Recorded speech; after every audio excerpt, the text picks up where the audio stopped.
¿Qué ha hecho? Ha matado a un hombre. Tienes que entregarle en Tingit. Soy profesor, Balducci. Esas son las órdenes. No lo haré. Llévalo. Si no, tendrás problemas. Amenazan con cerrar tu escuela por no tener alumnos franceses. ¿Daru? ¿Qué haces en la meseta, comandante? Mi forma de comprometerme es dando clase a mis alumnos. Ya no estamos para aprender a leer. A vosotros os vamos a echar. ¿Y él?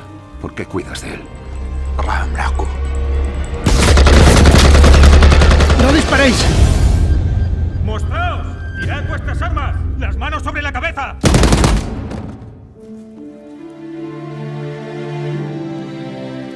Han matado a unos hombres que se rendían. Eso es un crimen de guerra.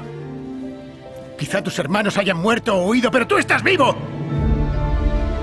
Mis padres eran españoles. Para los franceses éramos árabes. Y ahora para los árabes somos franceses. ¿Por qué mataste a tu primo? Es la ley.